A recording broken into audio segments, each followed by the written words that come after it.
있었던 건 딱 하나, 부유한 집안에서 태어나 온갖 교육에 돈을 쏟아부으셨던 부모님 덕분이었습니다.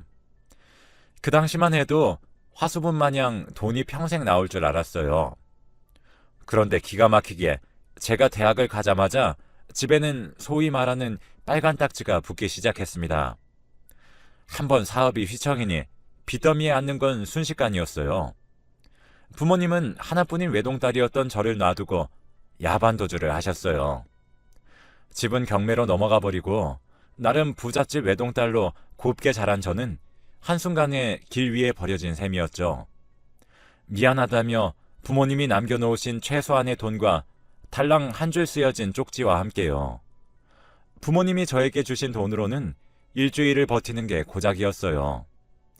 다행이었던 건 제가 방학이었다는 것과 그래도 한 학기 등록금치 학교는 다닌 것입니다.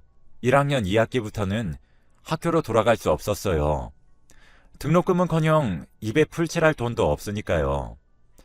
정말 손에 물도 안 묻히고 자라서인지 일을 해도 실수투성이에 하루 만에 사장님에게 잔뜩 혼이 나서 더 이상은 나오지 말라는 이야기를 듣기도 했습니다. 그러던 중 저희 집이 한창 돈을 불리고 있을 때 저희 옆집에 사시던 가족을 만났어요. 저를 보시고선 무슨 일이냐며 건너 소식을 들었다며 제가 걱정이 돼서 찾아오셨다고 하더라고요. 그리고선 잠시 자기네 집에 들어와서 사는 건 어떠냐며 먼저 물어봐 주셨습니다. 그 말에 저는 하늘에서 내려온 동아줄을 잡은 기분이었어요. 당장 내일은 어디서 자야 할지 걱정하며 벼랑 끝에 몰렸다가 어머님의 손을 잡고 땅의 한가운데로 끌어당겨진 셈이나 다름없었죠. 덕분에 얼마 없는 짐을 들고 그 집으로 들어갔습니다. 그곳에는 어렸을 적에 자주 놀던 오빠가 있었는데 어찌나 얼굴이 그대로인지 10년 만에 만났는데도 한눈에 알아봤습니다. 오랜만에 만나 반가워서 어렸을 적 이야기부터 해서 그동안 어떻게 살아왔는지 한참을 이야기하는데 어머니가 그 모습을 굉장히 흐뭇하게 보고 계셨어요. 그렇게 한참을 지켜보시다가 갑자기 둘이 너무 잘 어울린다며 그냥 결혼해버리는 건 어떠냐고 먼저 물으셨습니다. 그 말에 저도 조금 당황했지만 더 당황스러운 건 오빠의 반응이었어요. 엄청 화를 내면서 다시는 그런 소리 하지 말라고 하고서는 문을 쾅 닫고서는 방으로 들어가 버렸습니다. 제가 놀란 토끼 눈으로 있자 어머니는 인자하게 웃으시면서 부끄러워서 저러는 거니까 신경 쓰지 말라며 진지하게 저희가 결혼했으면 한다며 말씀하셨습니다. 저도 처음에는 이제 막 만났는데 무슨 그런 이야기를 꺼내냐며 그리고 제가 오빠를 넘보는 건 주제 넘는 짓인 것 같아 절대로 오빠를 연애 상대로 보지 않을 거라고 못을 박아두었습니다. 그런데 어머니는 포기하지 않으시고 반년을 저와 오빠를 설득하시더니 기어코 저희는 결혼을 해서 부부가 되었습니다. 이제 시어머님이 된 거였죠. 저희 부모님께서 겨우 연락이다 제가 결혼을 하게 되었다는 소식을 전했지만 아버지는 중동 국가까지 가셔서 일하고 계셨고 어머니는 빚쟁이들을 피해서 다니시느라 저에게까지 올 여력이 없다며 미안하다고 하셨습니다. 부모님이 못 오신다고 했을 때 남편은 그럼 그냥 결혼식을 올리지 말고 혼인신고만 하고 사는 건 어떠냐고 먼저 제안했었지만 시부모님은 그게 무슨 소리냐며 결혼식을 어떻게든 올리라면서 밀어붙이시는 바람에 제 결혼식의 혼주석은 텅텅 빈 채로 진행되었어요. 결혼식을 하는 내내 남편의 얼굴은 새신랑의 표정이 아니었습니다. 무엇이 그리 마음에 들지 않는지 혼주석이 비어있는 것도 저였지만요. 오빠는 결혼 상대로 영 제가 마음에 들지 않았던 것인지 결혼을 하고서도 1년을 넘게 사업을 물려받는 공부를 한다는 핑계로 집에도 잘 들어오지 않았어요. 시아버님이 저와 결혼을 한다는 조건으로 사업을 물려주신 거라 저와 결혼을 하기로 결정한 후부터 본격적으로 사업을 물려받기 위해 여기저기 다니며 인맥도 넓히고 공부도 했었기 때문에 초반에는 그럴 수 있다고 스스로 위안을 하였습니다. 그런데 제가 첫째 아이를 가지니 그때부터 남편이 가정에 충실해지기 시작했어요. 임신한 저를 위해 과일이며 고기며 매일매일을 사올 정도로 태도가 180도 바뀌었습니다. 그런 남편을 보면서 내심 기분이 좋아졌어요. 첫째가 태어난 후부터는 시부모님이며 남편 할 것 없이 아들을 금이야 오기야 하며 키웠습니다. 아이를 낳고 나면 보통 아내는 누구의 엄마로만 대해지는 게 비일비재했었지만 저희 부부는 오히려 아들을 낳고 동네에서 인꼬 부부로 소문이 날 만큼 금슬이 좋아졌습니다. 그렇게 사이가 좋으니 둘째도 순식간에 가졌습니다. 그렇게 연년생인 두 아이뿐만이 아니라 첫째와는 8살 차이가 나는 셋째를 낳을 때까지만 해도 저희 부부 사이에는 아무런 문제가 없었습니다. 그런데 셋째를 낳고 난 이후부터 남편은 또다시 밖으로 나돌기 시작했어요.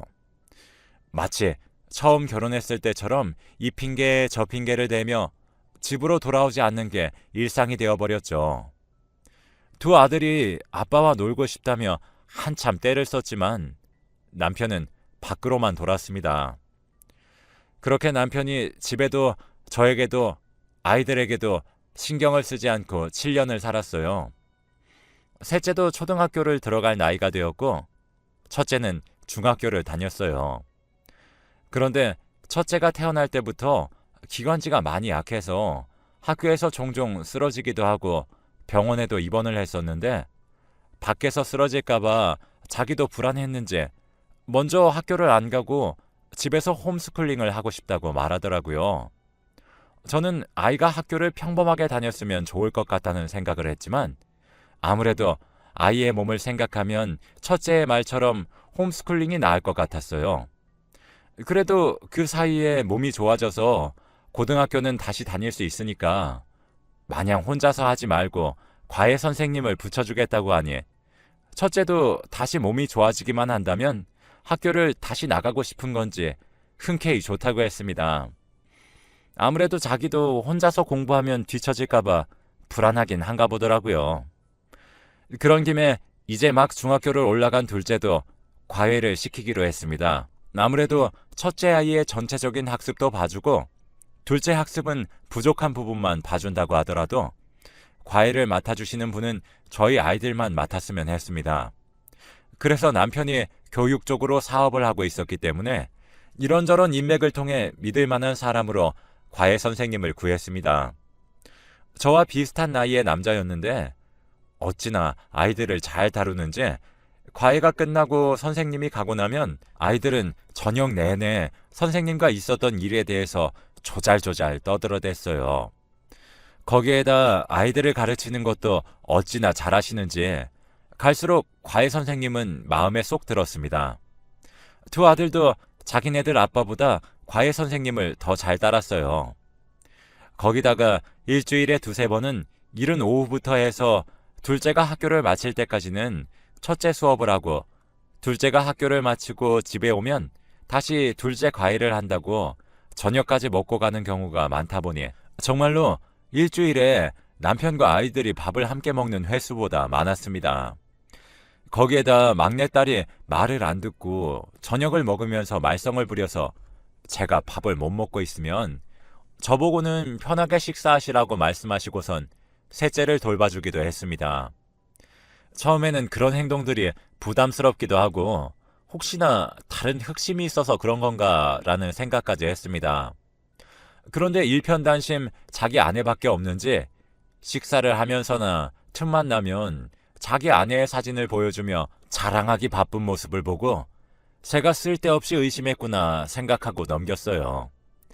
그 후로도 남편은 가정을 또다시 나몰라라 하고 과외 선생님과는 각자 아이들 이야기나 이런저런 이야기를 하는데 생각보다 말이 잘 통해서 가끔씩은 과외가 끝나고도 집에서 한참을 수다를 떨다 가기도 했습니다.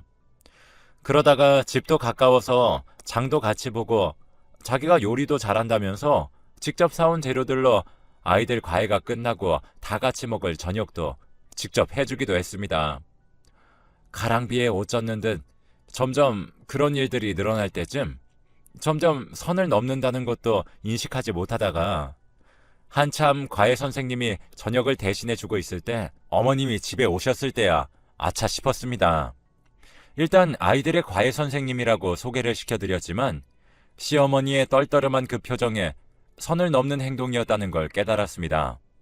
과외 선생님도 저희 시어머니의 눈치를 살금살금 살피면서 이만 가봐야겠다면서 다 차려놓은 음식은 먹지도 않고 쏜살같이 집을 나갔습니다. 그 이후로 어머님은 아무런 말씀을 하지 않으셨지만 하고 싶은 수십 가지의 말들을 꾹 누르시고서는 아범이 집에 많이 신경을 쓰지 않냐고 물어보셨어요.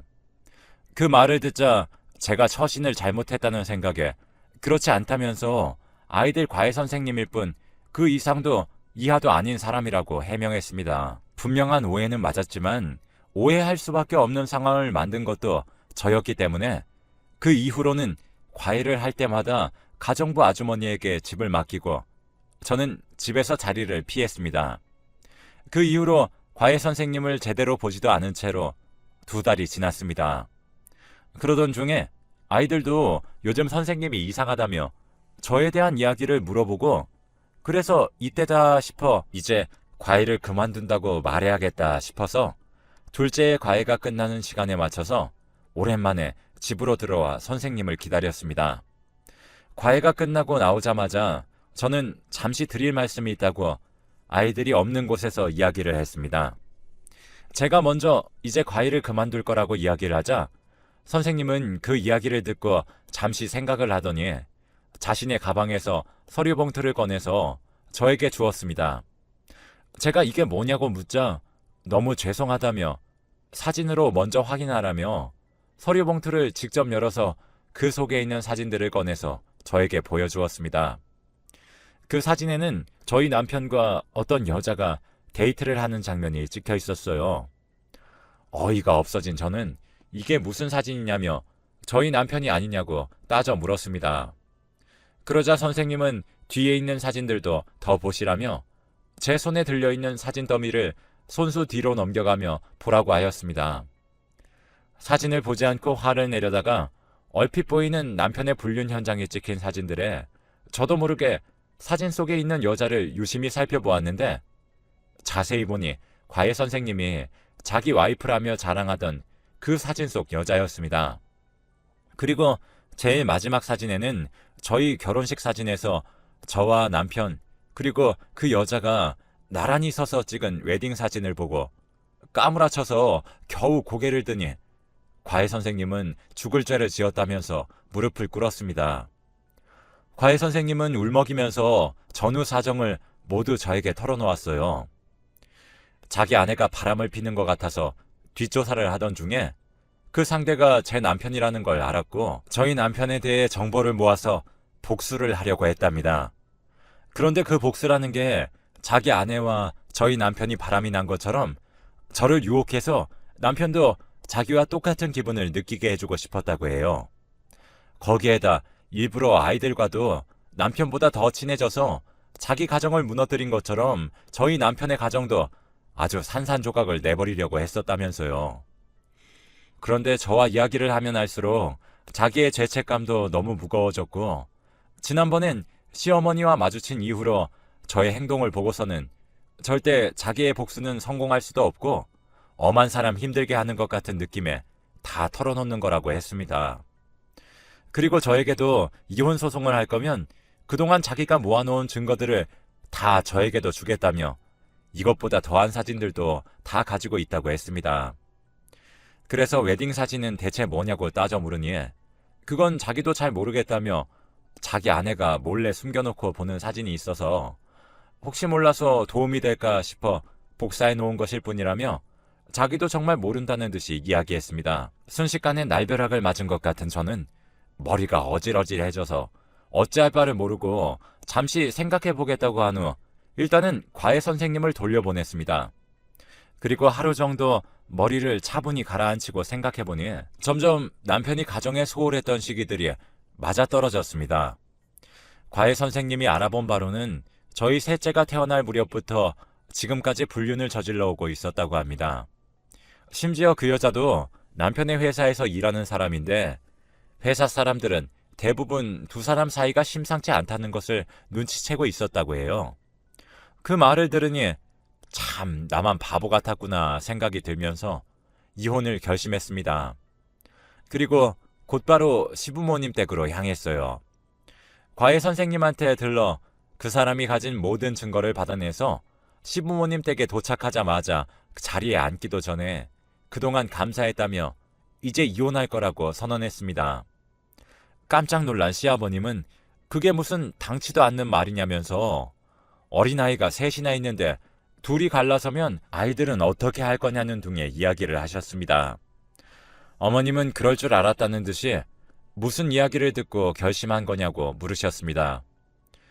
이때다 싶어 저는 바로 사진들을 보여주며 애들 아빠가 몇 년을 바람 피우고 있었다며 몰랐으면 몰랐지 알게 된 이상 그냥 넘어갈 수는 없다고 말씀드렸었죠. 아버님은 이게 뭐냐며 사진을 보시더니 아직도 이 꽃뱀이 자기 아들 발목 잡는다고 뒷목을 부여잡으셨습니다. 아버님의 반응을 보고 시부모님도 이 상간녀를 알고 있다는 사실을 깨달았습니다.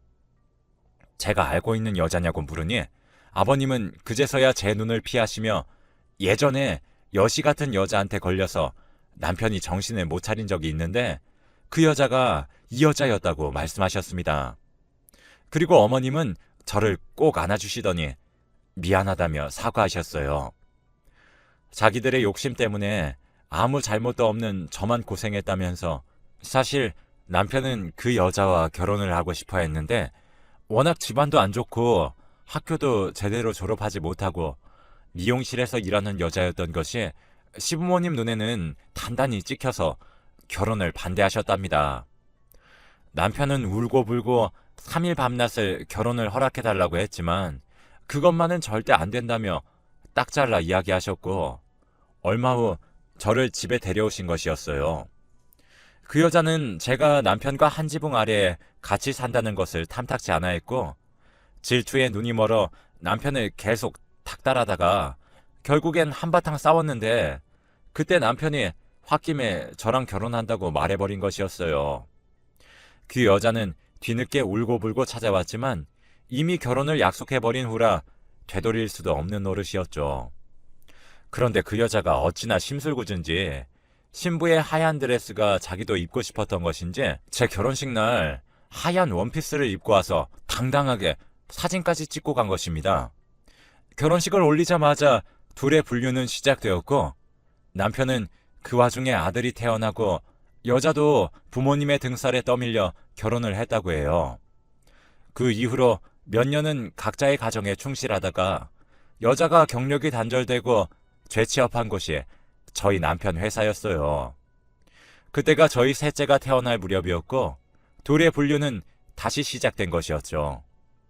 어머님도 1년 전쯤에 남편의 회사에 잠시 들렀다가 그 여자를 봤고 설마 하는 생각에 뒷조사를 하셨다고 합니다. 그런데 설마가 사람 잡는다고 역시나 남편은 바람을 피우고 있었고 그 사실을 알게 된 어머니는 남편에게 화내기도 하고 어르고 달래보기도 했지만 남편은 여전히 눈이 멀어 어머니의 쓴소리마저도 제대로 듣지 않았다고 합니다. 결국엔 제가 다 알아버려서 상처받게 된 건 정말 미안하다며 연신 사과를 하셨습니다. 이혼 소송을 하고 싶으면 하라면서 변호사 선임 비용은 어머님이 책임지겠다 하셨죠. 그래서 그 길로 당장 이혼 소송 서류를 제출하고 남편과 이혼을 했습니다. 남편은 제가 집에서 뭘 했었냐면서 미자료는 한 푼도 없다며 날뛰었지만 제가 그동안 혼자 아이 3명을 케어한 것을 인정받아 1억이 넘는 돈을 미자료로 받을 수 있었습니다. 물론 저는 남편뿐만이 아니라 상간녀에게도 소송을 통해 위자료를 왕창 받아냈습니다. 상간녀는 저에게 줄 돈이 없어서 매달 월급의 반 가까이 되는 돈을 저에게 바쳐야 하는 수준이었습니다. 그리고 아이들에게 엄마와 아빠 둘 중에 누구와 함께 살고 싶냐는 말에 세 아이 모두 망설임 없이 저를 택해 주었어요. 그래서 남편에게 양육비 명목으로도 한몫 크게 받아낼 수 있었습니다. 시부모님은 그런 남편을 보고 한심하다며 그동안 사업이며 뭐며 도와주시던 부분들을 싹 다 끊어버리시고서는 그 여자랑 행복하게 살라고 하셨다고 전해 들었습니다. 이혼하면서 받은 돈으로 그동안 관심 있었던 제과 제빵에 도전하고 있습니다. 조만간 작게 가게를 열어볼 생각이에요. 최근에는 아이들 과외 선생님이었던 분과 아침에 산책도 같이 할 정도로 친해졌습니다. 편한 동네 친구는 처음 만들어 본 것 같네요. 아이들과도 가끔씩 함께 만나서 밥도 먹고 예전처럼 수다를 떨기도 하는데 제 인생에서 이렇게 편안한 적은 처음인 것 같네요. 제가 좋으면 하고 싫으면 안 하는 게 처음이라 아직 낯설긴 하지만 이제서야 제 인생을 찾았다는 생각을 합니다. 여러분들도 각자의 인생 소중하게 여기고 행복하게 사셨습니다.